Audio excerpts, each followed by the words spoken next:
중국이 충격에 빠졌습니다. 세계 히토류 시장의 90%를 장악해온 중국에 처음으로 굴욕의 위기가 찾아온 것입니다. 그 이유가 믿기 어렵게도 한국 때문이었습니다. 히토류 공급을 무기 삼아 미국, 일본, 유럽까지 흔들던 중국은 예상치 못한 하나의 변수를 발견하는 순간 즉시 긴급회의에 돌입했습니다. 그들이 가장 두려워한 한 문장. 한국만 살아남는다. 한국만 돈을 번다. 전 세계 공급망이 흔들리는 혼란 속에서 한국이 조용히 준비해온 기술 하나가 중국의 30년 전략을 단숨에 무너뜨린 것입니다. 중국의 봉쇄가 강해질수록 일본이 더 빨리 앞서갔을수록 오히려 한국의 가치는 폭발적으로 상승했습니다. 왜 히토류 봉쇄가 세계를 멈추게 하고 한국만 돈방석에 앉히는지 그 충격적인 반전의 서막이 지금 열립니다. 시작하기 전에 여러분의 좋아요와 구독은 영상 제작에 큰 힘이 됩니다. 한 번씩 눌러주시고 이야기 들어가겠습니다. 히토류가 무엇인지부터 짚어야 합니다. 저도 국방부에 처음 들어갔을 때는 히토류가 어떤 물질인지 잘 몰랐습니다. 선배에게 물었더니 웃으며 이렇게 말하더군요. 마이클, 네가 들고 다니는 스마트폰. 그 진동 모터에 히토류가 들어간다. 네가 타는 자동차의 에어컨 모터에도 들어가고 미사일 유도 장치 전투기 레이더 심지어 잠수함 소나에도 다 들어간다. 현대 문명에서 히토류가 안 들어가는 장비를 찾는 게 더 빠르다. 그 말을 듣는 순간 저는 히토류를 본격적으로 공부하기 시작했습니다.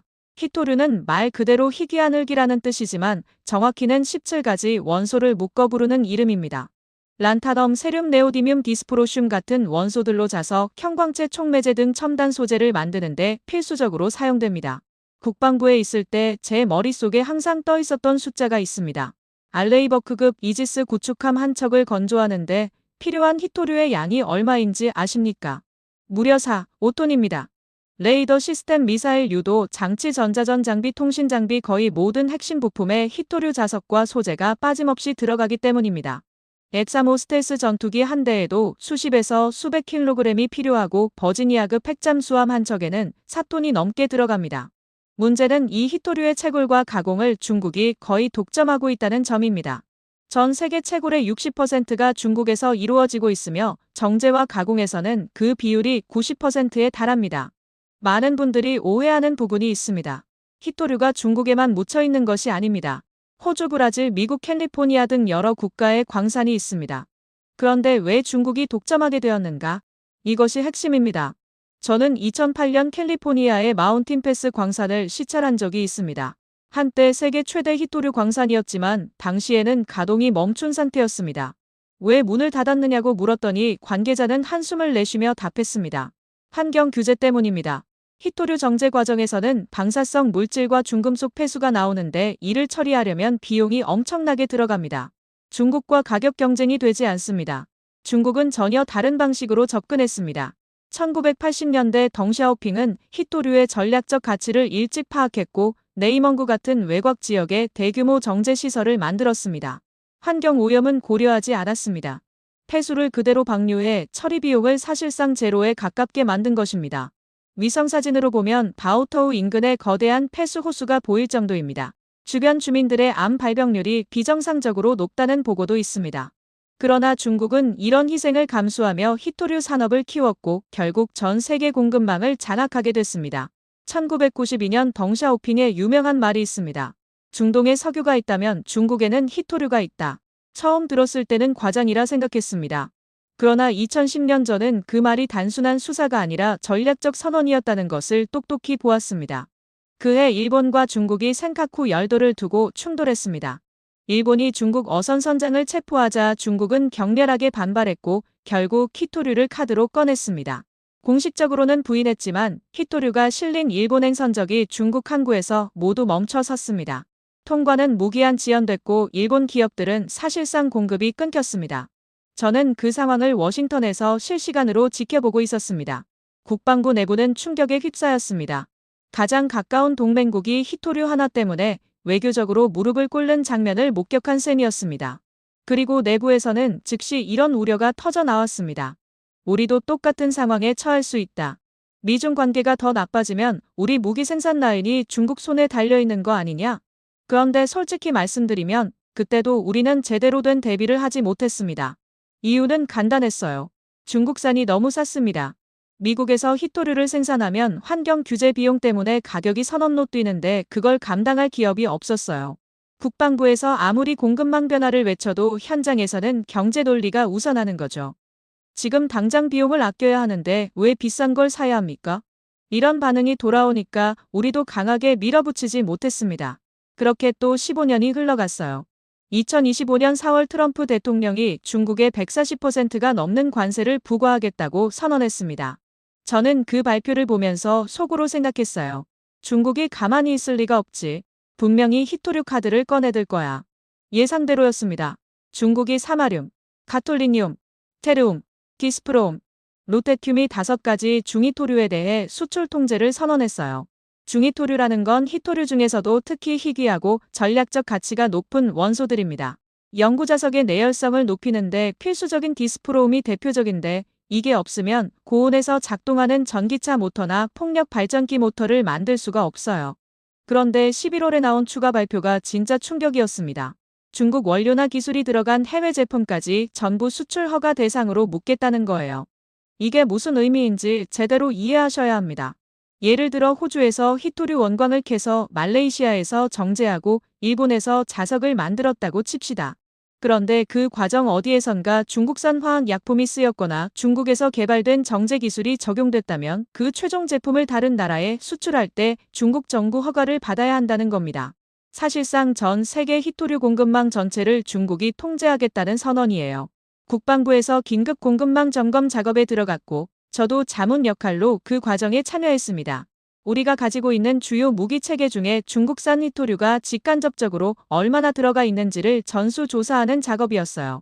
결과를 보고 저는 한동안 말을 잃었습니다. 주요 무기 체계의 70% 이상에서 중국산 히토류의 흔적이 발견된 겁니다. 이지스 구축함, F-35 전투기, 패트리어트 미사일, 토마호크, 수학 미사일, 심지어 핵미사일 유도 장치에까지 어떤 형태로든 중국산이 들어가 있었어요. 중국이 히토류를 완전히 끊어버리면 우리 무기 생산 라인 상당 부분이 멈출 수 있다는 분석이 나왔습니다.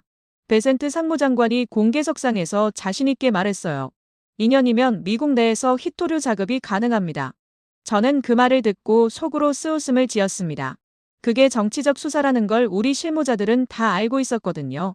현실적으로 광산 개발부터 정제 시설 건설, 환경 영향 평가 통과 전문 인력 양성까지 전부 하려면 최소 6년은 걸립니다.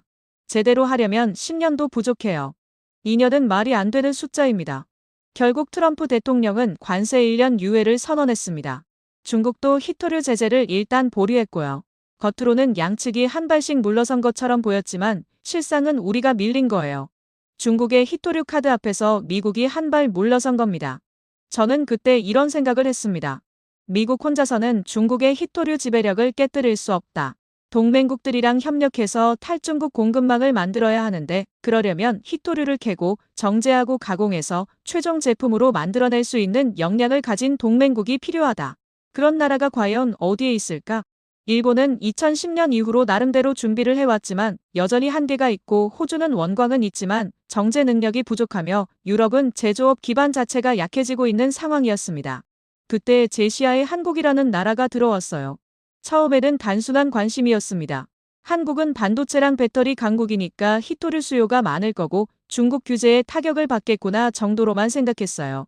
그런데 자료를 파고들수록 완전히 다른 그림이 보이기 시작했습니다. 한국에는 제가 그동안 완전히 간구하고 있었던 뭔가가 있었어요. 한국 이야기를 본격적으로 하기 전에 먼저 일본이 지난 15년간 뭘 해왔는지를 봐야 합니다. 2010년에 히토류 봉쇄를 당한 일본이 그 후에 어떻게 대응했는지를 알아야 지금 한국이 처한 상황과 기회의 크기가 더 명확하게 보이거든요. 일본은 2010년에 그 굴욕을 절대 잊지 않았습니다. 중국 어선 선장을 석방하고 나서 일본 정부와 기업들이 다시는 이런 꼴을 당하지 않겠다고 결의했어요. 경제산업성 주도로 범국가적인 히토류 안보 전략이 바로 수립됐고 정부와 민간이 합심해서 체계적인 대응에 들어갔습니다.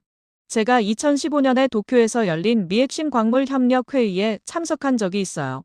그때 일본 발표를 들으면서 솔직히 감탄했습니다. 겨우 5년 만에 이 정도까지 해놨다고. 일본이 추진한 첫 번째 전략은 국가 비축이었습니다. 석유처럼 히토류도 국가 차원에서 비축해야 한다는 판단 아래 주요 히토류 원소에 대한 비축 사업을 본격화했어요. 정확한 규모는 기밀이라서 안 알려주더군요. 하지만 업계 추정으로는 최소 수개월분에서 1년분 정도의 산업용 히토류를 확보하고 있다고 합니다. 두 번째 전략은 공급선 다변화였습니다. 일본 정부와 기업들이 중국 외의 지역에서 히토류를 확보하기 위해 전 세계를 뒤지기 시작했어요. 가장 주목받은 곳이 호주였습니다. 호주 서부에 라이너스라는 회사가 있는데 중국 밖에서 히토류를 대규모로 생산하는 거의 유일한 업체예요. 일본 정부와 소고 상사, 도요타, 리오타, 혼다 같은 대기업들이 라이너스에 대규모 투자를 하고 장기 공급 계약을 맺었습니다. 베트남 히토류 광산에도 투자가 이루어졌어요. 일본 기업들이 베트남 정부랑 합작으로 광산 개발에 참여했고 동남아시아 공급망 확보를 위해 꾸준히 노력해왔습니다. 세 번째 전략은 기술 개발이었습니다. 히토류를 아예 안 쓰거나 사용량을 확 줄이는 기술을 개발하는데 막대한 투자가 이루어졌어요.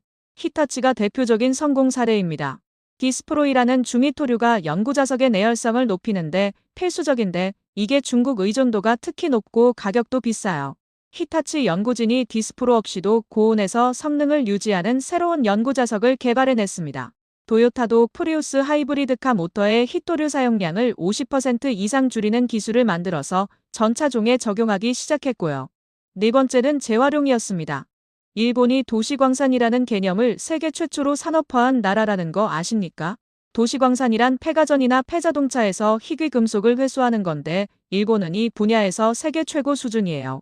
버려지는 스마트폰, 노트북, 하이브리드카 배터리에서 히토류를 추출하는 시스템이 전국적으로 갖춰져 있고 연간 수천 톤 규모의 히토류를 재활용으로 확보하고 있습니다. 다섯 번째는 장기적인 해저 자원 개발이었어요. 일본군의 미나미토리 마라는 섬 인근 해저에서 대규모 히토류 퇴적층이 발견됐다는 연구 결과가 2010년대 초반에 나왔거든요. 아직 상업적 채굴 단계까지는 안 갔지만 언젠가 일본이 히토류 자극을 달성할 수 있는 마지막 카드로 남겨두고 있습니다. 그리고 2025년에 일본은 우리 미국이랑 히토류 및 핵심 광물 공급 협력 협정을 정식으로 체결했습니다.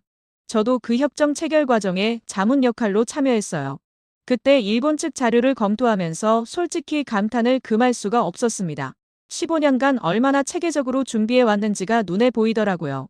광산별 투자 현황, 정제 기술 확보 수준, 반보 수준, 재활용 인프라 가동률, 기축량과 소비량 대비 커버리지 일수까지 모든 게 깔끔하게 정리된 데이터로 나왔습니다. 협정 체결 회의에서 일본 경제산업성의 한 고위 관계자가 이런 말을 했어요. 우리는 아무 준비 없이 기습을 당했습니다. 히토류가 무기가 될 수 있다는 걸 그때 처음 깨달았어요. 하지만 지금은 완전히 다릅니다. 중국이 다시 히토류 카드를 꺼내든다 해도 우리는 최소 2년에서 3년은 버틸 수 있습니다. 그 시간 동안 대체 공급선을 더 확보할 수 있고요. 저는 그 말을 들으면서 두 가지 생각이 교차했습니다. 첫째, 일본은 정말 대단하다. 15년 전에 뼈아픈 위기를 그냥 넘기지 않고 기회로 바꿔서 지금의 견고한 공급망을 구축해냈구나. 위기를 경험하고 나서 시스템적으로 학습하고 대비하는 능력. 이게 일본의 저력이구나 하는 생각이 들었습니다. 둘째, 그러면 한국은 어떤가?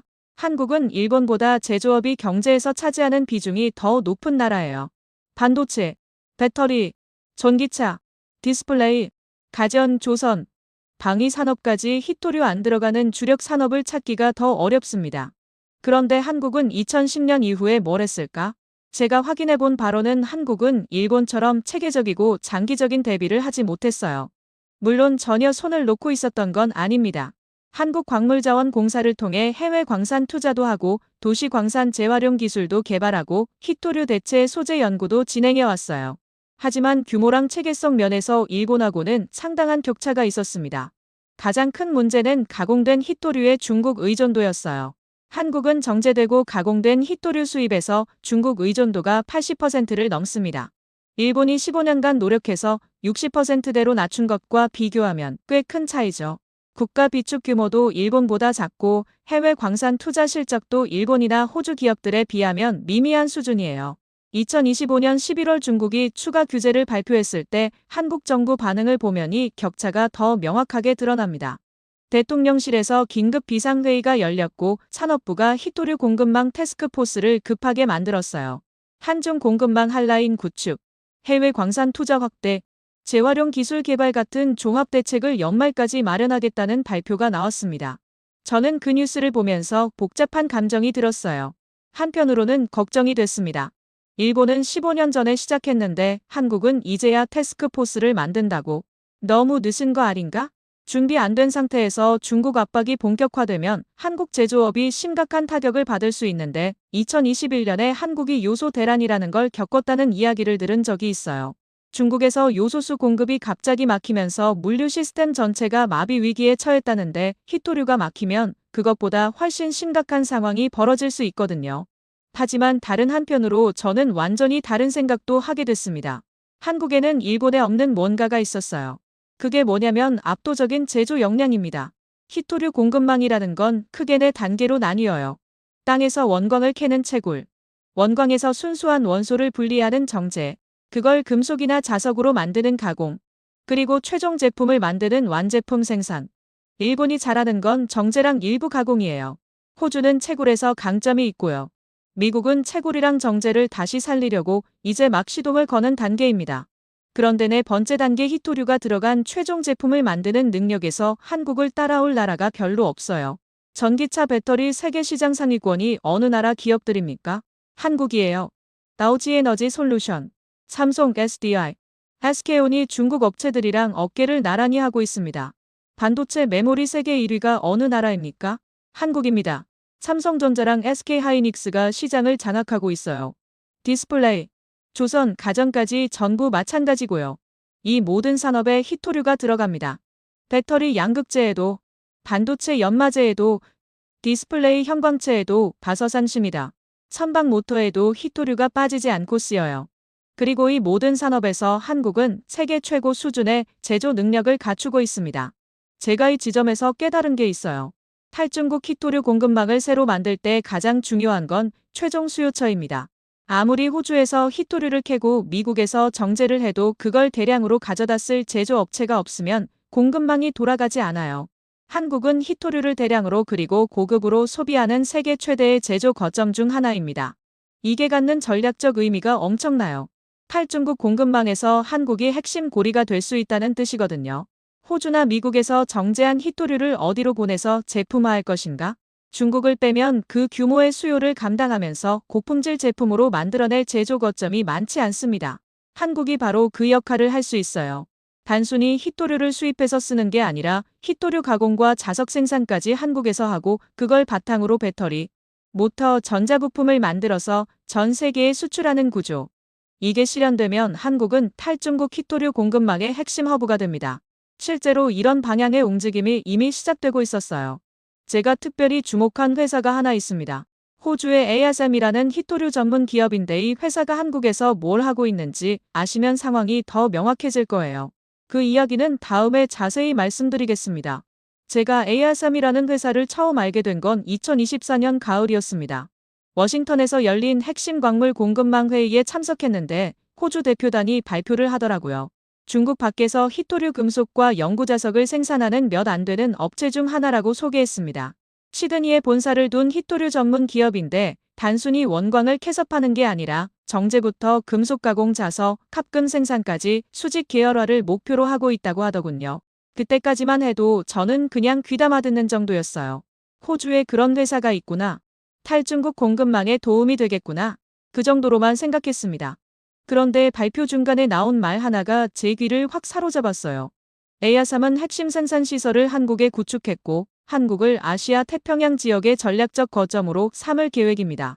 저는 멍하니 앉아서 그 말을 곱씹었습니다. 한국이라고? 왜 하필 한국이지? 호주 회사가 히토류 가공 시설을 짓는다면 자기 나라에 짓는 게 자연스러운 거 아닌가? 아니면 미국에 지으면 우리 정부 지원도 받고 북미 시장 접근도 쉬울 텐데. 동남아시아도 있고 인도도 있고 멕시코도 있는데 왜 굳이 한국까지 가서 공장을 짓는 거지? 이해가 안 됐어요. 회의가 끝나고 호주 대표단 중 한 명을 붙잡았습니다. 잠깐 이야기 좀 할 수 있을까요? 한국을 선택한 특별한 이유가 궁금합니다. 그 사람 이름이 제임스였는데 ASM의 사업개발 담당 임원이었어요. 솔직히 말해주세요. 왜 한국입니까? 마이클, 당신이 히토류 자석을 만드는 회사 사장이라고 생각해보세요. 자석을 만들어서 누구한테 팔 건가요? 저는 잠깐 생각하다가 대답했습니다. 전기차 회사 마메선이다. 배터리 회사. 풍력 발전 장비 회사, 방위산 업체 같은데 팔겠죠. 그렇죠. 그러면 그런 회사들이 세계에서 어디에 제일 많이 몰려 있습니까? 중국 빼고 생각해 보세요. 저는 그 질문을 듣고 잠시 멈췄습니다. 머릿속으로 세계 지도를 그려봤어요. 전기차 배터리 만드는 대형 업체들이 어디 있지? 한국에 LG 에너지 솔루션이 있고 삼성 SDI가 있고 SK온이 있다. 한화 에어로스페이스, 현대로템, 다와넥스1. 이 회사들 전부 히토류 자석이 필요한 곳들이에요. 그것도 소량이 아니라 엄청난 양이 필요한 곳들입니다. 이해가 되셨죠? 마이클, 우리가 한국에 공장을 지은 건 고객 바로 옆에서 물건을 만들겠다는 겁니다. 물류비 줄이고 고객 요구에 빠르게 대응하고 품질 관리 수월하게 하려고요. 사업적으로 당연한 선택이에요. 저는 그 말을 듣고 머리를 한 대 맞은 기분이었습니다. 그동안 저는 히토류 공급망을 생각할 때 캐는 쪽, 정제하는 쪽만 봤거든요. 누가 광산을 가지고 있는지, 누가 정제 기술을 가지고 있는지에만 집중했어요. 수요 쪽은 별로 생각을 안 했습니다. 그런데 이 호주 사람은 완전히 다른 관점에서 보고 있었어요. 공급망의 끝에서 생각하는 거예요. 누가 최종 수요자인가? 누가 히토류를 가장 많이 가장 고급으로 쓰는가? 거기서부터 역으로 공급망을 설계하는 거죠. 그 관점에서 보면 한국은 최적의 위치에 있었습니다. 저는 더 자세한 이야기를 듣고 싶어졌어요. 그것 말고 다른 이유도 있습니까? 제임스가 손가락을 접어가면서 설명하기 시작했습니다. 두 번째는 기술 인력이에요. 히토류 정제랑 금속 가공이 쉬운 일이 아니거든요. 고도의 화학 공정 지식이 필요하고 품질 관리 능력이 있어야 하고 설비 운영 경험도 있어야 해요. 그런 인력을 어디서 구합니까? 우리가 한국에서 엔지니어를 채용해봤는데 솔직히 깜짝 놀랐습니다. 히토류 공정 경험이 전혀 없는 사람들이었는데 학습 속도가 믿기 어려울 정도로 빨랐어요. 새로운 공정을 설명하면 바로 이해하고 일주일 만에 혼자서 설비를 돌리더라고요. 제가 물었습니다. 그게 한국 사람들만 그런 겁니까? 다른 나라 사람들은 다른가요? 제임스가 고개를 저었어요. 확실히 달랐습니다. 동남아시아에서도 공장을 검토해봤는데 기초부터 가르쳐야 해요. 고등학교 화학 수준부터 시작해야 하는 경우도 있었어요. 한국 엔지니어들은 그런 기초가 이미 다 깔려 있어요. 반도체랑 배터리, 석유화학 산업을 수십 년간 해온 나라가 아니면 이런 인력풀이 안 만들어집니다. 저는 고개를 끄덕였습니다. 생각해보니까 맞는 말이었어요. 한국이 반도체를 40년 넘게 해왔잖아요. 반도체 공정이라는 게 얼마나 복잡합니까? 나노미터 단위의 정밀도를 요구하고 수백 가지 화학 물질을 다루고 초고순도 환경을 유지해야 해요. 그런 산업을 수십 년간 해온 나라에서 엔지니어들이 배출됐으니 히토류 공정 정도는 금방 배울 수 있는 거죠. 제임스가 세 번째 손가락을 접었어요. 인프라도 빼놓을 수 없습니다. 한국 가 보셨어요? 그때까지 한국에 가 본 적이 없었거든요. 제임스가 눈을 반짝이면서 말했어요. 울산이나 평택 산업단지에 가보면 입이 떡 벌어집니다. 항만이 바로 옆에 있고 고속도로가 연결되어 있고 전력 공급이 안정적이고 용수 공급도 문제 없어요. 공장 짓고 가동하는데 필요한 게 다 갖춰져 있어요. 우리가 호주에서 같은 시설을 지으려면 인프라부터 새로 깔아야 하는데 한국은 그냥 들어가서 공장만 지으면 됩니다. 네 번째 이유가 나왔습니다. 마지막으로 지정학이에요. 마이클, 당신도 알잖아요. 탈중국 공급망이라는 게 단순히 중국밖에 공장 짓는다고 되는 게 아니에요. 정치적으로 안정되고 서방 동맹국들이랑 우호적인 나라여야 해요. 우리가 만든 히토류 제품을 미국이나 유럽에 수출할 때 정치적 리스크가 없어야 한다고요. 그가 의미심장하게 덧붙였어요. 한국은 미국의 핵심 동맹국이고 민주주의 국가예요. 나토 회원국은 아니지만 실질적으로 서방 진영의 일원이죠. 우리가 한국에서 생산한 제품을 미국 국방부에 납품해도 아무 문제가 없어요. 이건 중국은 물론이고 동남아 일부 국가들하고도 다른 점입니다. 저는 그 이야기를 다 듣고 나서 한참을 생각했습니다. ASM이 한국을 선택한 이유가 하나가 아니었어요. 고객 접근성, 기술 인력, 인프라, 지정학적 위치 내 가지가 다 맞아떨어지는 나라가 한국이었던 겁니다. 저는 제임스한테 마지막으로 물어봤어요. 솔직히 말해주세요. 한국 말고 다른 대안은 없었습니까? 제임스가 잠시 생각하다가 대답했습니다. 일본도 검토했어요. 기술 인력이랑 인프라는 좋은데 문제가 있었습니다. 일본 기업들이 이미 자체적으로 히토류 공급망을 구축하고 있어서 우리가 들어갈 자리가 별로 없었어요. 토요타, 혼다 같은 대형 수요처들이 이미 다른 공급업체랑 장기 계약을 맺고 있더라고요. 그가 계속 말했어요. 인도도 받습니다. 인구가 많고 임금이 싸니까요. 근데 인프라가 너무 부족했어요. 전력 공급이 불안정하고 물류가 복잡하고 행정 절차가 느리고 피토류 같은 고부가 같이 산업을 하기에는 아직 준비가 안 된 느낌이었습니다. 베트남, 인도네시아, 태국도 다 검토해봤는데 기술 인력 문제가 계속 걸렸어요. 결국 모든 조건이 맞아떨어지는 곳은 한국뿐이었습니다. 저는 그날 밤 호텔방에 돌아와서 오랫동안 생각했습니다. 그동안 저는 한국을 히토류 공급망에서 취약한 나라로만 봤거든요. 중국 의존도가 높으니까 이번 사태에서 피해를 볼 나라다. 도움이 필요한 나라다. 그렇게만 생각했어요. 그런데 AR3 사례를 보니까 완전히 다른 그림이 그려지더라고요. 한국은 취약한 게 아니라 오히려 핵심 거점이 될 수 있는 나라였어요. 왜냐하면 히토류를 가장 많이 가장 고급으로 소비하는 제조업 생태계가 이미 갖춰져 있으니까요. 제가 나중에 더 조사해보니까 AR3만 그렇게 본 게 아니었습니다. 미국의 한피 머티리얼스, 캐나다의 네오 퍼포먼스, 머티리얼스 같은 다른 히토류 기업들도 한국 시장에 눈독을 들이고 있더라고요. 한국의 합작법인을 세우거나 한국 기업이랑 공급 계약을 맺으려는 움직임이 활발했어요. 숫자로 보면 더 명확합니다. 한국의 연간 히토류 소비량이 세계 4위에서 5위 수준이에요. 중국, 일본, 미국으로 많이 쓰는 나라가 한국입니다. 그런데 인구로 따지면 한국이 5천만 명이잖아요. 인구 대비 히토류 소비량으로 따지면 세계 최상위권입니다. 그만큼 한국의 제조업이 히토류를 집약적으로 사용하고 있다는 뜻이에요. 이게 무슨 의미일까요? 탈중국 히토류 공급망을 만들 때 한국만큼 매력적인 시장이 없다는 겁니다. 호주에서 원광을 캐고 미국이나 호주에서 정제를 해도 그걸 가져다가 최종 제품으로 만들어줄 수요처가 필요하잖아요. 한국에는 그런 수요처가 밀집해 있어요. 배터리 회사, 자동차 회사, 마틴리미테드입니다. 전자회사, 조선회사, 방위산업체까지 전부 히토류 자석이 필요한 곳들이고 전부 세계 최고 수준의 제조 능력을 갖춘 곳들입니다. 저는 이 시점에서 큰 깨달음을 얻었습니다. 탈중국 히토류 공급망에서 한국의 역할은 단순히 수요자가 아니에요.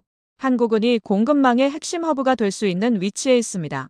원광 채굴은 호주, 미국, 아프리카에서 하고 정제는 호주나 미국에서 하고 그 다음 금속 가공과 자석 생산은 한국에서 하고 최종 제품인 배터리 모터 전자부품은 한국 기업의 해외 공장에서 만들어서 전 세계에 수출하는 구조. 이 구조가 실현되면 한국은 탈중국 히토류 공급망에서 절대 빠질 수 없는 핵심 고리가 됩니다. 중국이 아무리 히토류로 압박해도 한국을 통하는 우회 공급망이 작동하는 거예요. 그리고 그 공급망의 중심에서 한국은 엄청난 부가 가치를 창출할 수 있습니다. 단순히 원료를 수입해서 쓰는 게 아니라 고부가 가치 가공 단계를 담당하니까요. 저는 워싱턴으로 돌아오는 비행기 안에서 계속 이 생각을 했습니다. 한국이 진짜 돈방석에 앉을 수 있겠구나. 이건 단순한 표현이 아니에요. 탈중국 히토류 공급망의 규모가 앞으로 수천억 달러 규모로 커질 거거든요. 전기차 시장만 해도 2030년까지 연간 수천만 대 규모가 될 거고 거기 들어가는 모터 자석 수요만 해도 어마어마해요. 폭력 발전, 로봇 드론, 군사 장비까지 더하면 상상할 수 없는 규모입니다. 그 거대한 시장에서 한국이 핵심 가공 허브가 된다. 진짜 돈방석이 될 수 있어요. 그런데 여기서 중요한 질문이 하나 생겼습니다. 이게 정말 실현 가능한 건가? 한국이 기회를 잡을 준비가 되어 있는 건가? 솔직히 말씀드리면 저는 그 부분에서 걱정이 좀 됐습니다. 기회가 있다는 것과 그 기회를 잡을 준비가 되어 있다는 건 완전히 다른 문제거든요. 한국 정부랑 기업들이 상황을 제대로 인식하고 있는지, 필요한 투자와 정책을 빠르게 추진할 수 있는지 그게 관건이었어요. 그래서 저는 한국 상황을 직접 알아보기로 했습니다. 마침 2025년 11월 말에 서울에서 한미 핵심 광물 협력 회의가 예정되어 있었거든요. 그 기회에 한국의 현실을 직접 눈으로 확인해 보기로 했습니다. 2025년 11월 28일 저는 인천공항에 내렸습니다. 한국에 오는 건 처음이었어요. 공항에서 서울까지 가는 길에 창밖을 보면서 첫 신상을 받았는데 솔직히 놀랐습니다. 고속도로가 깔끔하고 건물들이 현대적이고 모든 게 효율적으로 돌아가는 느낌이었어요. 회의 일정은 이틀이었는데 저는 사흘 더 머물면서 한국의 히토류 상황을 직접 알아보기로 했어요. 산업부 관계자도 만나보고 관련 업계 사람들도 만나봤습니다.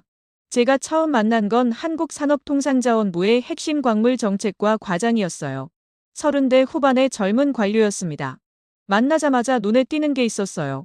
눈 밑에 다크서클이 심하고 얼굴에 피로가 가득했습니다. 제가 인사를 하면서 물어봤어요. 요즘 많이 바쁘신 것 같습니다. 얼굴이 많이 피곤해 보이세요. 김 과장이 쓴웃음을 지었습니다. 티가 나나요? 11월 초에 중국 발표 나온 이후로 집에 거의 못 갔어요. 거의 매일 새벽 2시, 3시까지 일하고 주말도 없었습니다. 대통령실에서 비상회의가 열리고 장관님 보고가 올라가고 업계 간담회하고 국회 자료 요청 대응하고 정신이 없습니다. 아이들 얼굴을 2주째 못 봤어요. 저는 진심으로 안쓰러웠습니다. 공무원이라는 게 어느 나라나 힘든 직업이긴 한데 이 정도면 진짜 살인적인 업무량이었어요. 제가 조심스럽게 본론으로 들어갔습니다. 솔직하게 말씀해 주세요. 한국 상황이 어느 정도입니까? 제가 듣기로는 중국 의존도가 상당히 높다고 하던데요. 김 과장이 잠시 망설이다가 대답했습니다. 솔직히 말씀드릴게요. 좋지 않습니다. 그가 서류 하나를 꺼내서 보여줬어요. 이게 우리나라 히토류 수입 현황입니다. 가공된 히토류의 82%를 중국에서 수입하고 있어요. 연구자석용 합금은 90%가 넘어요. 저는 그 숫자를 보면서 한숨이 나왔습니다. 예상했던 것보다 심각했어요.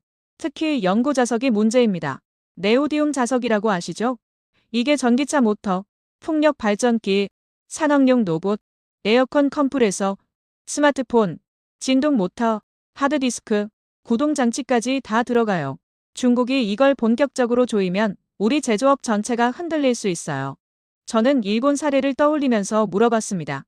일본은 2010년 이후로 15년간 준비를 해왔는데 한국은 그동안 어떤 대비를 하셨습니까? 김 과장의 표정이 좀 어두워지더군요. 솔직히 일본만큼은 못했습니다. 물론 아무것도 안 한 건 아니에요. 한국광물자원공사를 통해 호주랑 캐나다 광산에 투자도 하고 도시 광산 재활용 기술 개발도 하고 대체 소재 연구도 진행해 왔어요. 근데 일본처럼 범국 가족으로 체계적으로 한 건 아닙니다. 규모도 작고 일관성도 부족했어요.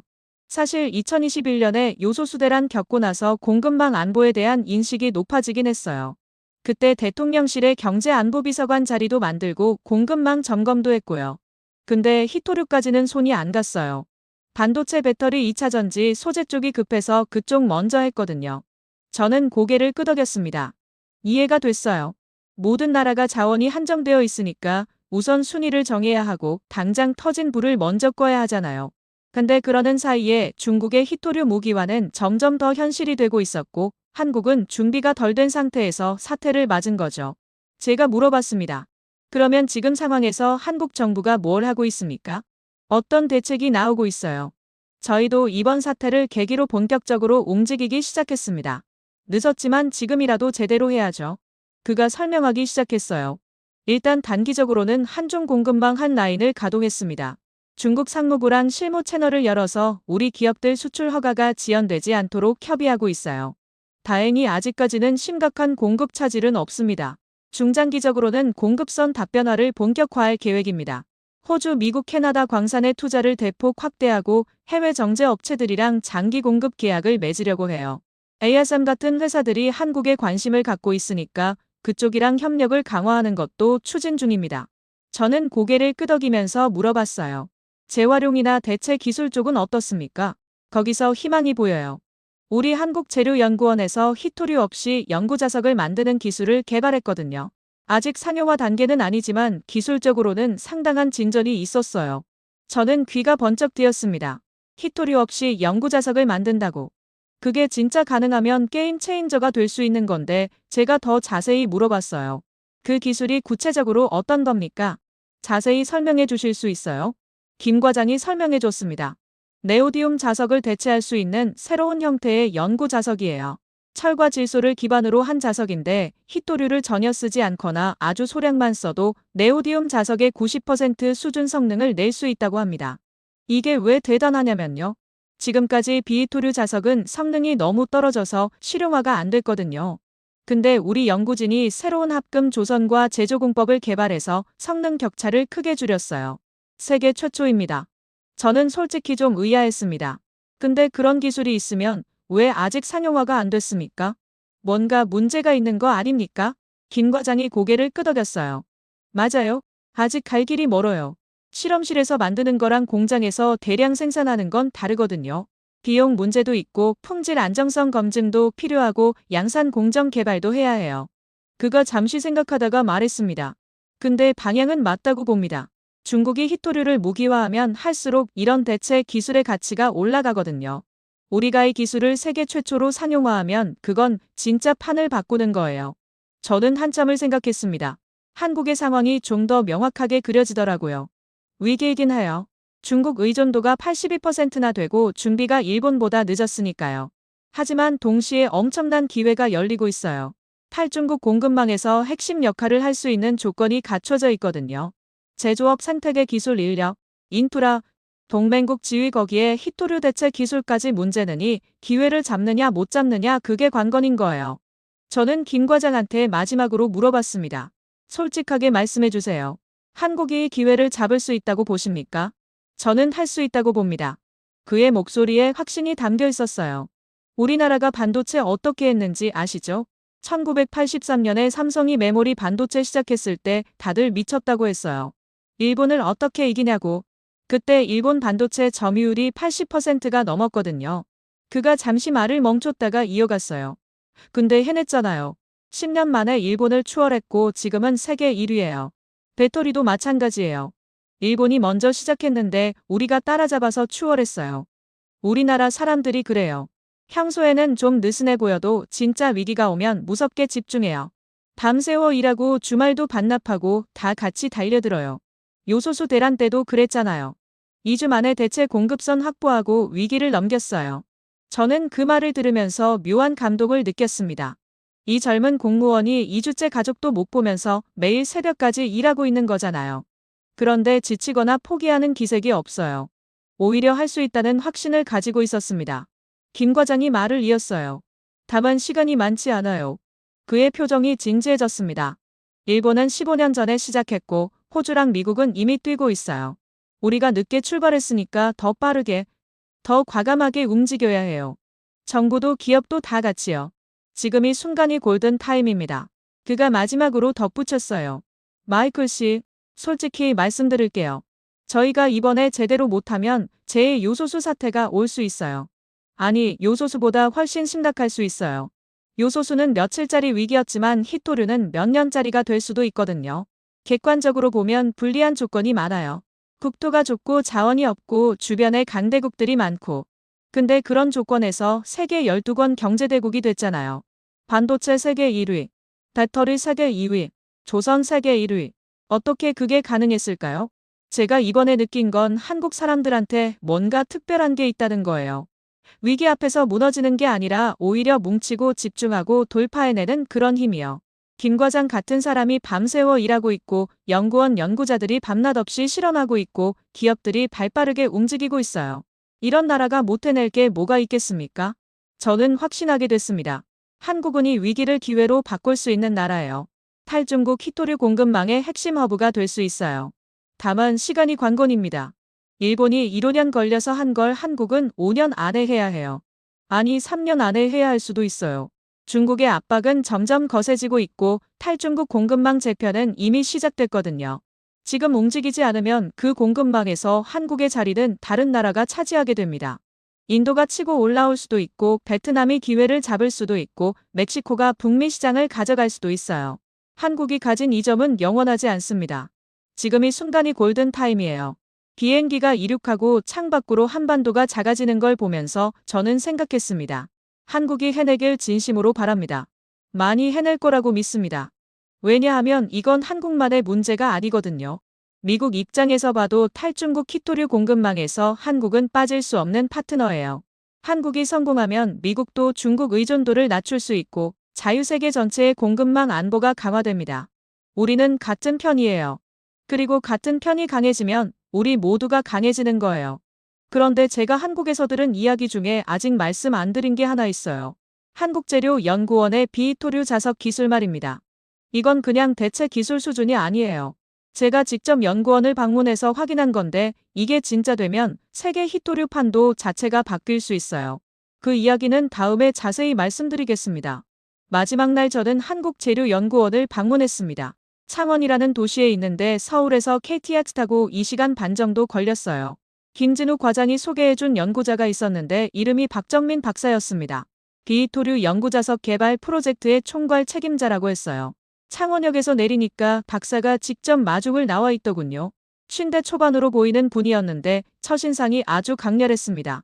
차를 타고 연구원으로 가는 길에 박사가 먼저 말을 꺼냈습니다. 미국에서 오셨다고 들었는데 국방부에서 일하셨다면서요?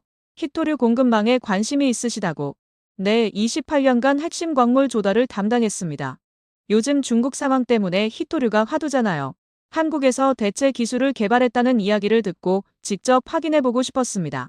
잘 오셨어요. 직접 보시면 더 확실히 아실 겁니다.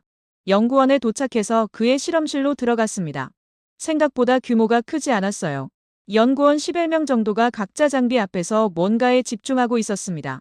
박사가 저를 실험 테이블 앞으로 안내했어요. 이게 저희가 개발한 비히토류 연구 자석입니다. 테이블 위에 작은 금속 조각들이 놓여 있었어요. 크기가 손톱만 했는데 색깔이 일반 자석이랑 좀 달랐습니다. 은색이 아니라 약간 검은빛이 도는 회색이었어요. 만져보시겠어요? 저는 조심스럽게 받아들었어요. 무게감이 있었고 손에 닿는 촉감이 단단했습니다. 이건 철과 질소를 기반으로 한 자석이에요. 네오디움, 디스프로움 같은 히토류가 전혀 안 들어갑니다. 그런데도 기존 네오디움 자석의 90% 수준의 자기력을 냅니다. 저는 좀 의아했어요. 90%면 아직 부족한 거 아닙니까? 100%가 되어야 대체가 가능한 거 아니에요? 그게 일반적인 오해예요. 실제 산업 현장에서는 자석 성능이 100%일 필요가 없는 경우가 많아요. 그가 화이트보드로 가서 그림을 그리기 시작했어요. 예를 들어 에어컨 컴프레서에 들어가는 모터가 있다고 칩시다. 거기에 쓰이는 자석이 현재 네오디움 자석인데 사실 이건 오버스펙이에요. 90% 성능의 자석을 써도 에어컨은 똑같이 작동해요. 오히려 좀 더 크게 만들면 되거든요. 이해가 됐어요. 전기차 모터처럼 고성능이 필수적인 분야도 있어요. 거기는 아직 100% 대체가 어려워요. 하지만 가전제품, 산업용 로봇, 풍력 발전기의 일부 모델, 드론 모터 같은 데는 지금 당장 적용이 가능합니다. 저는 물어봤어요. 그러면 전체 히토류 자석 시장이 몇 퍼센트 정도를 대체할 수 있다는 겁니까? 보수적으로 잡아도 4명에서 40%는 대체 가능해요. 기술이 더 발전하면 50% 이상 노려볼 수 있고요. 저는 그 숫자를 듣고 잠시 멍해졌습니다. 4명에서 40%면 어마어마한 규모예요. 전 세계 히토류 연구 자석 시장이 연간 2영억 달러가 넘거든요. 그중 30%만 대체해도 6영억 달러, 40%면 8영억 달러 규모입니다. 그리고 이 시장은 전기차랑 폭력 발전학대로 매년 급성장하고 있어요. 2030년이면 시장 규모가 지금의 두세 배가 될 거라는 전망도 있습니다. 이 기술을 개발하는데 얼마나 걸렸습니까? 15년이요. 제가 이 연구를 시작한 게 2010년이었어요. 그해 중국이 일본한테 히토류 봉쇄를 했잖아요. 그 뉴스를 보면서 생각했어요. 언젠가 우리한테도 똑같은 일이 벌어질 수 있겠다. 그 전에 대비해야겠다. 근데 그때는 아무도 관심이 없었어요. 연구비 따기가 하늘의 별 따위였어요. 히토류 대체 기술이 왜 필요하냐? 중국에서 싸게 사면 되는데 그런 반응이었어요. 저는 그 말을 들으면서 가슴이 뜨끔했습니다. 미국도 똑같았거든요. 2010년에 일본이 당하는 걸 보고도 우리는 제대로 대비 안 했잖아요.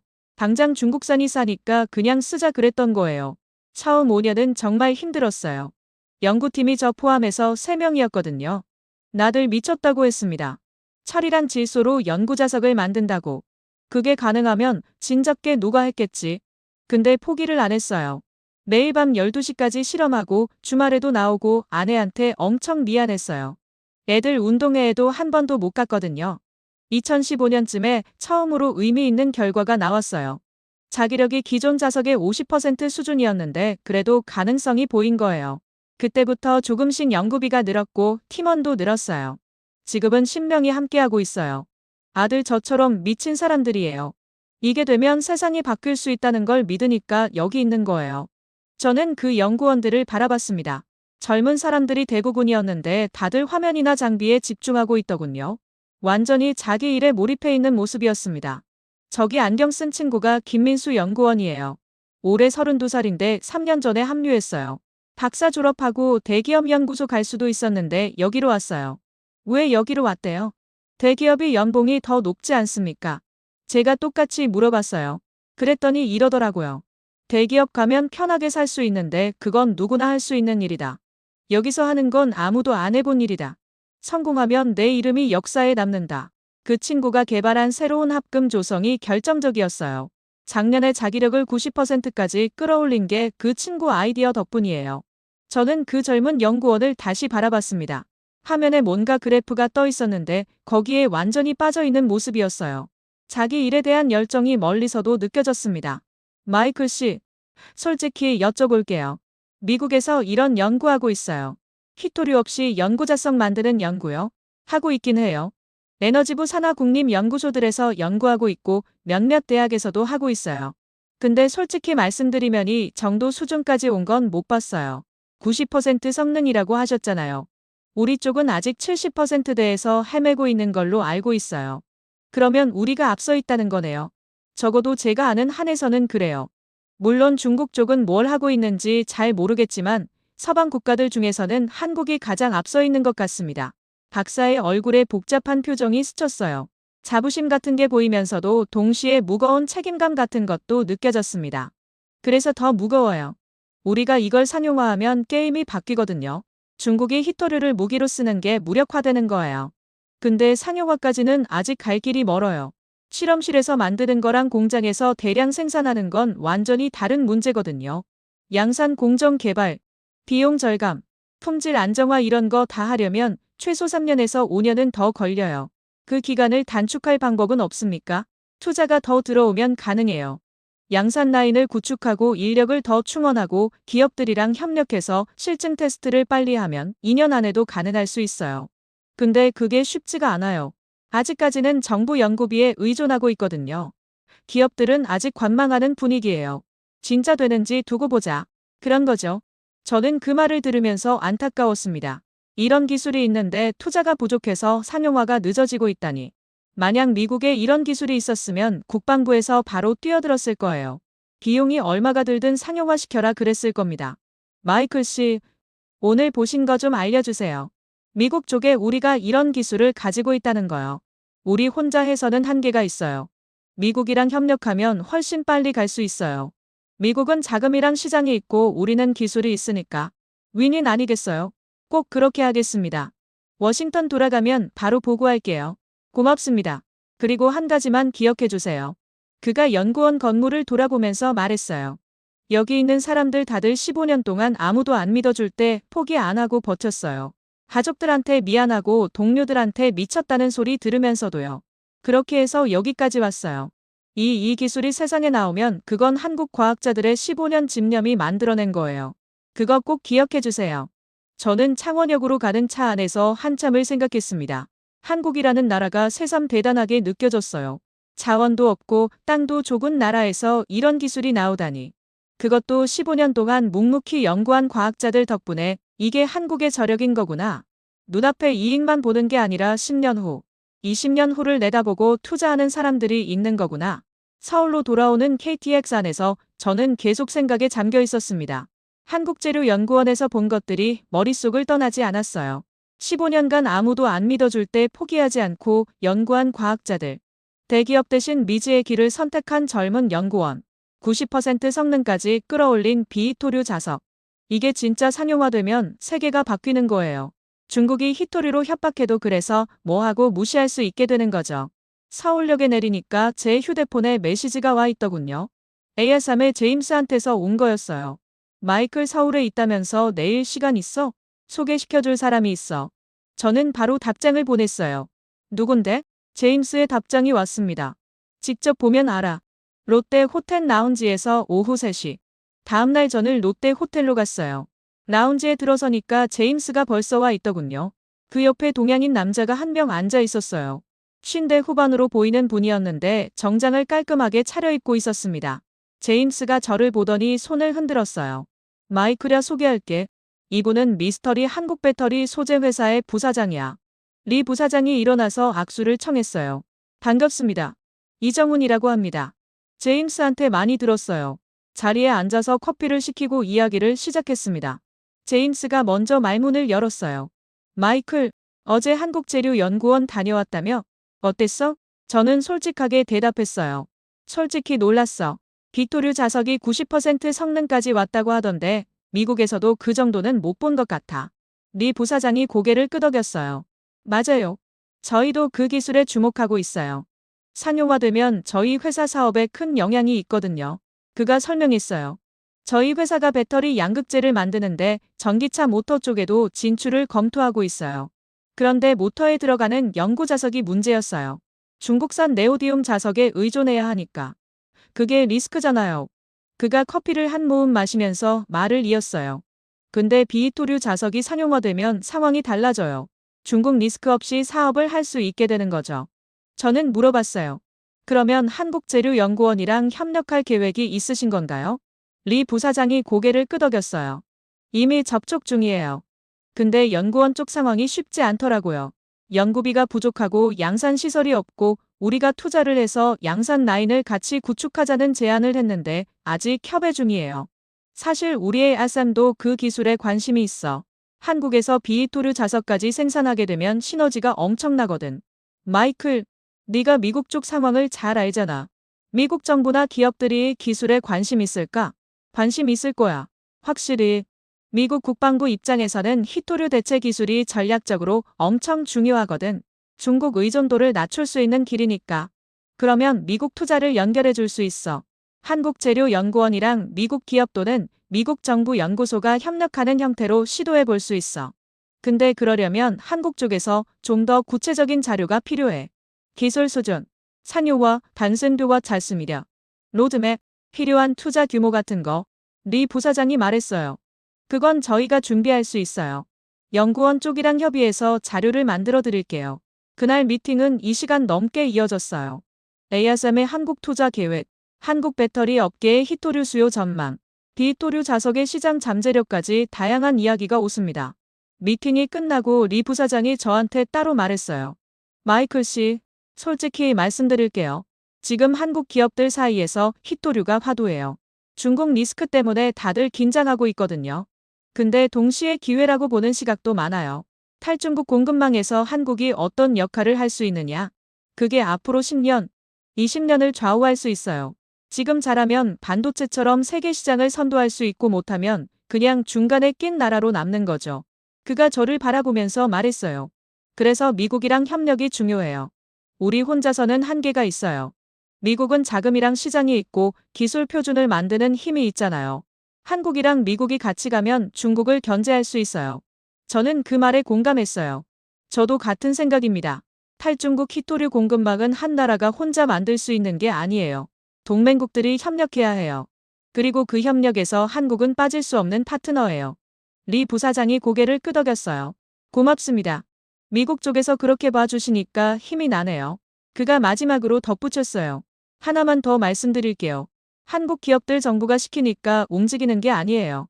스스로 살아남으려고 움직이는 거예요. 중국 리스크가 현실이 됐으니까 이제 선택의 여지가 없는 거죠. 그의 눈에 뭔가 결 같은 게 보였어요. 우리 회사만 해도 내년에 히토류 대체 소재 연구에 50 투자할 계획이에요. 다른 대기업들도 비슷하게 움직이고 있고요. 정부 지원이 없어도 기업들이 알아서 뛰고 있는 거예요. 저는 그 말을 들으면서 다시 한번 느꼈습니다. 한국이라는 나라가 진짜 무서운 나라구나. 위기가 오면 정부든 기업이든 개인이든 다 같이 뛰는 나라구나. 서울에서의 마지막 밤 저는 호텔 방에서 노트북을 열고 메모를 정리했어요. 지난 닷새간 보고들은 것들을 다시 되짚어봤습니다. 중국의 히토류 봉쇄 위협, 일본의 15년 준비, 한국의 취약점과 강점, ASM의 한국 투자, 한국재료연구원의 비히토류 자석 기술, 한국 기업들의 자발적인 움직임. 이 모든 것들이 하나의 그림으로 연결됐어요. 한국은 지금 역사적인 기로에 서 있습니다. 중국의 히토류 무기화가 현실이 되니 시점에서 한국은 두 가지 길 중 하나를 선택해야 해요. 첫 번째 길은 피해자로 남는 겁니다. 중국 의존도를 줄이지 못하고 탈중국 공급망 경쟁에서 뒤처지고 결국 다른 나라들이 만든 공급망에 끼어서 가는 거예요. 그러면 부가가치는 다른 나라가 가져가고 한국은 그냥 중간 조립 기지로 남게 됩니다. 두 번째 길은 핵심 플레이어가 되는 겁니다. 탈중국 히토류 공급망의 가공 허브가 되고 비히토류 자석 기술을 세계 최초로 상용화하고 동맹국들과 협력해서 새로운 공급망의 중심에 서는 거예요. 그러면 한국은 진짜 돈방석에 앉게 됩니다. 반도체처럼 배터리처럼 또 하나의 세계적인 산업을 손에 쥐게 되는 거예요. 저는 한국이 두 번째 길을 갈 거라고 믿습니다. 왜냐하면 한국 사람들이 그런 사람들이거든요. 위기 앞에서 무너지는 게 아니라 오히려 더 강해지는 사람들. 아무도 안 믿어줄 때도 15년간 포기 안 하고 연구하는 과학자들. 대기업 대신 미지의 길을 선택하는 젊은이들. 가족도 못 보면서 밤새워 일하는 공무원들. 스스로 살아남으려고 수백억을 투자하는 기업들. 이런 사람들이 있는 나라가 못 해낼 게 뭐가 있겠습니까? 저는 워싱턴으로 돌아가면 바로 보고서를 쓸 겁니다. 한국의 히토류 상황과 기회 그리고 미국이 왜 한국과 협력해야 하는지를 비히토류 자석 기술의 전략적 가치와 공동 투자 필요성도 포함할 거예요. 이건 한국만의 문제가 아니에요. 미국의 안보, 자유세계의 공급망 안보와 직결된 문제입니다. 한국이 성공하면 우리 모두가 이기는 거예요.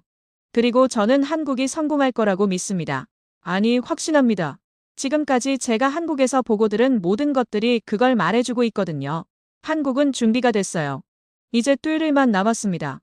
워싱턴으로 돌아온 다음 날 저는 바로 보고서 작성에 들어갔습니다. 한국에서 보고 들은 모든 것들을 정리해서 국방부와 상무부 관계자들한테 보낼 자료를 만들었어요. 제목은 이렇게 붙였습니다. 한국 탈중국 히토류 공급망의 핵심 파트너 보고서를 쓰면서 저는 계속 한 가지 생각이 머릿속을 떠나지 않았어요. 시간이 없다. 한국이 아무리 좋은 조건을 갖추고 있어도 지금 움직이지 않으면 기회를 놓친다. 탈중국 공급망 재편은 이미 시작됐거든요. 2025년 현재 상황을 보면 세계 각국이 발빠르게 움직이고 있습니다. 미국은 인플레이션 감축법을 통해 국내 히토류 생산에 대한 세금 혜택을 주기 시작했어요. 캘리포니아 마운틴 패스 광산이 다시 가동되고 있고 텍사스의 정제 시설 건설이 진행 중입니다.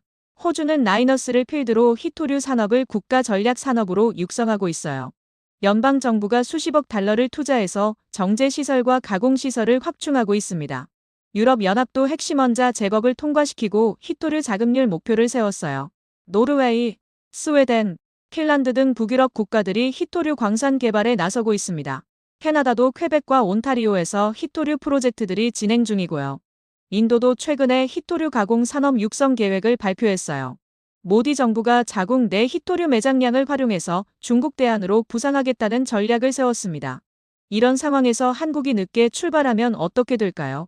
탈중국 공급망에서 한국의 자리를 다른 나라가 차지하게 됩니다. 지금 한국이 가진 이점, 그러니까 제조업 생태계, 기술 인력, 인프라, 동맹국 지위 같은 것들은 영원하지 않아요.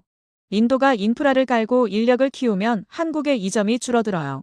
베트남이나 인도네시아가 투자를 유치하면 경쟁이 치열해져요. 시간이 지날수록 한국의 상대적 우는 줄어드는 거예요. 반대로 지금 한국이 빠르게 움직이면 어떻게 될까요? 탈중국 공급망의 핵심 허브 자리를 선점할 수 있어요. 한번 자리를 잡으면 후발주자들이 따라오기 어렵습니다. 공급망이라는 게 한번 구축되면 쉽게 바뀌지 않거든요. 삼성전자가 반도체 시장을 장악한 것처럼 한국이 히토류 가공 시장을 장악할 수 있는 거예요. 저는 보고서에 이런 내용을 담았습니다. 그리고 한 가지를 더 강조했어요. 미국이 한국과 협력해야 하는 이유. 솔직히 말씀드리면 미국 혼자서는 탈중국 히토류 공급망을 만들 수 없어요. 우리한테는 몇 가지 약점이 있거든요. 첫째, 환경 규제 때문에 국내 생산 비용이 높아요. 중국처럼 환경 오염을 무시하면서 싸게 만들 수가 없잖아요.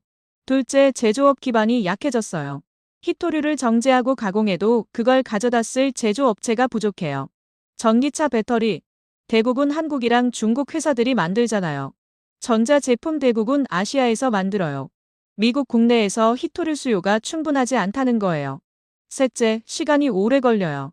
광산 개발하고 정제시설 짓고 인력 양성하는데 최소 6년에서 10년이 걸린다고 했잖아요.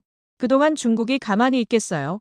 계속 압박하고 가격 전쟁 벌이고 우리 기업들 힘들게 만들 거예요. 그래서 동맹 국가의 협력이 필수입니다. 그 중에서도 한국이 가장 중요한 파트너예요. 왜냐하면 한국은 우리한테 없는 걸 가지고 있거든요. 세계 최고 수준의 제조업 생태계, 히토류를 대량으로 소비하는 수요처, 뛰어난 기술 인력, 바른 실행 능력, 그리고 비히토류 자석 같은 게임 기술. 미국이 광산과 정제를 담당하고 한국이 가공과 제품화를 담당하는 구조. 이게 가장 효율적인 분업 체계예요. 저는 보고서를 완성하고 국방부와 상무부 담당자들한테 보냈습니다. 그리고 며칠 뒤에 회의 요청이 들어왔어요. 국방부 핵심 광물 담당 부서에서 브리핑을 해달라는 거였습니다. 회의실에 들어가니까 예상보다 많은 사람들이 앉아 있더군요. 국방부 관계자들 뿐만 아니라 상무부, 에너지부, 국가안전보장회의 사람들까지 와 있었어요. 저는 1시간 동안 한국에서 보고 들은 것들을 설명했습니다. ASM의 한국투자, 한국제조업의 히토류 수요, 한국재료연구원의 비히토류 자석기술, 한국 기업들의 자발적인 움직임까지 발표가 끝나고 질문 시간이 됐는데 국가안전보장회 쪽 사람이 손을 들었어요. 마이클, 한국재료연구원의 비토류 자석 기술에 대해 더 자세히 알려주시오. 정말 90% 성능까지 왔다는 게 사실입니까? 제가 직접 연구원을 방문해서 확인했습니다. 실험실 수준에서 90% 성능을 달성했고 양산 기술 개발이 진행 중입니다. 그가 다시 물었어요. 미국에서 같은 연구를 하고 있는 곳이 있습니까? 비교하면 어느 쪽이 앞서 있습니까? 저는 솔직하게 대답했습니다. 에너지부 산하아르곤 국립연구소와 아이다호 국립연구소에서 비슷한 연구를 하고 있습니다. 하지만 제가 아는 한 아직 70% 성능에 머물러 있습니다. 한국이 최소 2년에서 3년은 앞서 있는 것으로 보입니다. 회의실이 술렁이었어요. 다들 놀란 표정이었습니다. 국방부 담당자가 물었어요. 그러면 우리가 한국과 협력해서 그 기술을 함께 개발하는 게 가능합니까? 가능합니다. 한국 쪽에서도 미국과의 협력을 원하고 있습니다. 연구비가 부족하고 양산시설이 없어서 상용화가 지연되고 있는데 미국이 투자하면 속도를 크게 높일 수 있습니다. 에너지부 쪽 사람이 끼어들었어요. 비용은 어느 정도로 예상합니까? 저는 박정민 박사한테 들은 내용을 떠올리면서 대답했어요. 양산 라인 구축에 약 3억 원에서 5억 원 정도가 필요하다고 합니다. 미국 달러로 2억에서 4억 달러 정도예요. 그리고 연구 인력 충원과 실증 테스트 비용까지 합치면 5억 달러 내외가 될 것으로 보입니다. 국가안전보장회 쪽 사람이 고개를 끄덕였어요. 그 정도면 검토해 볼 만합니다. 사모한데 가격도 안 되는데 히토류 의존도를 낮출 수 있다면 충분히 가치 있는 투자입니다. 회의가 끝나고 국방부 담당자가 저한테 따로 다가왔어요. 마이클, 좋은 정보 고맙습니다. 한국 쪽이랑 공식 채널을 열어보겠습니다. 필요하면 다시 연락드릴게요. 저는 그 말을 듣고 뿌듯한 기분이 들었습니다. 제가 한국에서 보고 온 것들이 드디어 워싱턴에서 움직임을 만들어내고 있구나. 한미 협력이 본격화되면 탈중국 히토류 공급망 구축이 훨씬 빨라질 거예요. 한국에는 기술과 제조 역량이 있고 미국에는 자금과 시장이 있으니까 둘이 합치면 시너지가 엄청날 겁니다. 그날 밤 저는 한국의 김진우 과장한테 이메일을 보냈어요. 오늘 국방부에서 브리핑을 했습니다. 반응이 아주 좋았습니다. 한국재료연구원의 비토류 자석 기술에 대한 관심이 높습니다. 조만간 공식 채널을 통해 협력 논의가 시작될 것 같습니다. 다음 날 아침에 김 과장한테서 답장이 왔어요. 정말 고맙습니다. 저희도 기다리고 있었습니다. 좋은 소식이네요. 박정민 박사님한테도 전달했는데 아주 기뻐하시더라고요. 15년간 고생한 보람이 있다고. 저는 그 메일을 읽으면서 웃음이 났어요. 15년간 아무도 안 믿어줄 때 포기 안 하고 버틴 과학자. 그 사람의 노력이 드디어 빛을 보게 되는 거구나. 저는 답장을 보냈어요. 이제 시작입니다. 앞으로 더 바빠지실 겁니다. 힘내세요. 걱정 마세요. 한국 사람들은 바쁜 거 좋아합니다. 특히 이렇게 의미 있는 일이면요. 저는 그 말을 읽으면서 다시 한번 느꼈습니다. 한국 사람들은 진짜 대단하다. 2025년 12월 저는 다시 한국을 방문했습니다. 이번에는 공식 방문이었어요. 미국 상무부 대표단의 일원으로 한미 핵심 광물 협력 회의에 참석하게 된 겁니다. 인천공항에 내리니까 김진우 과장이 마중을 나와 있더군요. 차를 타고 서울로 가는 길에 김 과장이 말했어요. 마이클 씨, 지난 한 달 동안 일이 많이 진행됐어요. 좋은 소식이 많습니다. 무슨 일인데요? 김 과장이 하나씩 설명하기 시작했습니다. 먼저 정부 쪽이요. 대통령실에서 히토류 공급망 강화를 국가 전략 과제로 지정했어요. 내년 예산에 히토류 관련 투자가 대폭 늘었고요. 한국재료연구원 비토류 자석 상용화 프로젝트에도 특별 예산이 배정됐습니다. 그가 흥분된 목소리로 계속했어요. 기업 쪽도 움직이고 있어요. 삼성, LG, SK현대가 히토류 공급망 다변화 태스크포스를 공동으로 만들었어요. 해외 광산 투자, 재활용 기술 개발, 대체 소재 연구를 같이 하겠다는 거예요. 경쟁사들끼리 손을 잡은 거죠. 저는 놀랐어요. 경쟁사들이 협력한다고요? 그게 가능해요. 평소에는 안 그래요. 근데 이건 한 회사 문제가 아니잖아요. 중국이 히토류를 막으면 다 같이 망하는 거니까. 그러니까 일단 뭉친 거예요. 위기 앞에서는 한국 사람들이 그래요. 그가 세 번째 소식을 전했어요. 그리고 에아산 쪽도 좋은 소식이 있어요. 한국 투자를 대폭 늘리기로 했대요. 원래 계획보다 규모를 2배로 키운다고 합니다. 평택에 히토류 금속 생산 시설을 추가로 짓는데요. 한 달 만에 이렇게 많은 일이 있었어요. 그러니까요. 저도 정신 없었어요. 근데 이게 한국이에요. 한번 불이 붙으면 엄청 빨라요. 서울에 도착해서 저는 이틀간 회의에 참석했습니다. 한미 핵심 광물 협력 회의는 생각보다 훨씬 실질적인 내용으로 진행됐어요. 양국 정부가 히토류 공급망 협력을 위한 양해 각서를 체결했고 구체적인 협력 프로젝트들이 논의됐습니다. 미국이 한국재료연구원의 비희 자석 연구에 공동 투자하는 방안, 한국 기업들이 미국 내 히토류 정제 시설에 투자하는 방안, 양국 간 히토류 비축 정보를 공유하는 방안, 공동 연구개발 프로젝트를 추진하는 방안. 회의가 끝난 후는 다시 창원으로 내려갔습니다. 박정민 박사를 다시 만나기 위해서였어요. 연구원에 도착하니까 분위기가 한 달 전과 확 달라져 있더군요. 연구원 수가 늘어 있었고 새로운 장비들이 들어와 있었고 다들 더 활기차 보였어요. 마이클 씨 다시 오셨네요. 좋은 소식 많이 들었어요. 미국 쪽에서 관심을 가져주셔서 정말 감사합니다. 저는 그의 손을 조용히 그리고 깊게 잡았습니다. 오히려 제가 감사했습니다. 박사님 덕분에 미국에서도 이 연구의 가치를 깨닫기 시작한 겁니다. 그는 말없이 테이블 위 샘플을 제 앞으로 밀었습니다. 새로 만든 자석 샘플이었습니다. 성능이 드디어 92%에 도달했다고 했습니다. 제 눈이 크게 열렸습니다. 한 달 만에 2%포인트를 끌어올렸다는 사실이 믿기지 않았습니다. 박사는 차분한 목소리로 설명했습니다. 김민수 연구원이 새로운 열처리 공정을 개발했는데 그게 결정적인 돌파구가 되었다고 했습니다. 그리고 이어서 말했습니다. 이 속도면 내년 상반기에 95%까지 갈 수 있을 것 같다고 했습니다. 95%가 되는 순간 대부분의 응용 분야에서 네오디뮴 자석을 대체할 수 있고 그 순간 기술의 판도가 바뀐다고 했습니다. 중국의 히토류 전략이 무력화되는 순간이 온다는 말이었습니다. 그는 조용히 웃었지만 그 표정에는 15년 동안의 고된 시간을 버텨온 사람만의 깊은 울림이 담겨 있었습니다. 아무도 믿어주지 않아도 포기하지 않고 버텼던 시간들, 아이들이 어릴 때 거의 얼굴도 못 보여주고 연구실에서 밤을 지새우던 날들. 그는 언젠가 아이들에게 이 이야기를 들려주고 싶다고 했습니다. 아빠가 왜 그렇게까지 연구실에 머물렀는지. 그 말을 듣는 순간 제 가슴이 묵직하게 울렸습니다.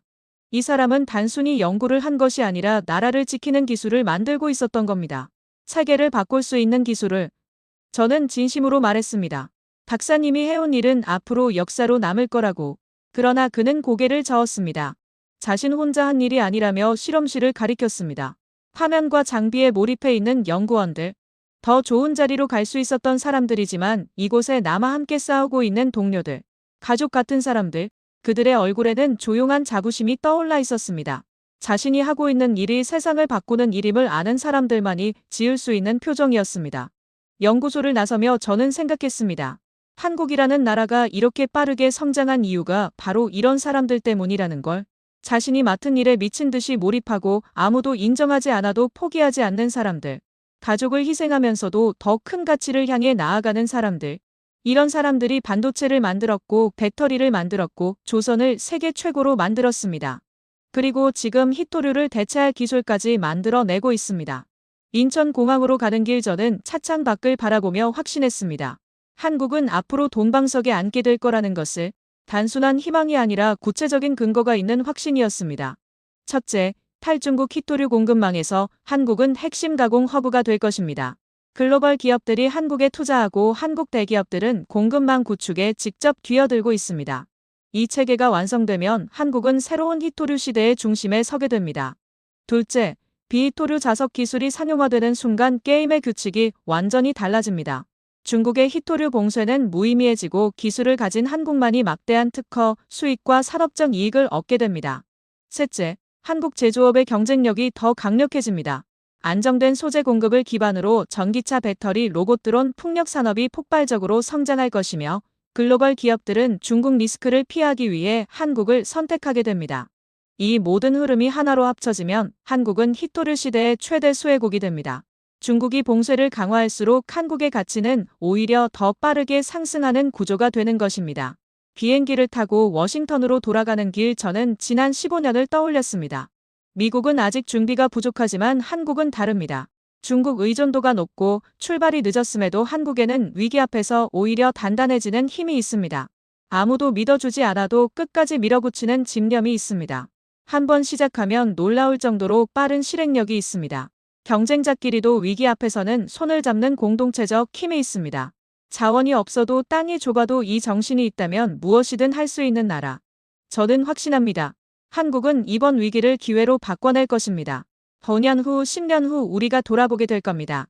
이 해가 전환점이었다고. 중국의 봉쇄가 시작된 해. 그리고 한국이 반격을 시작한 해.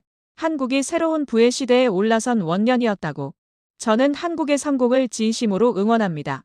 그리고 확신합니다. 한국은 반드시 해낼 것입니다.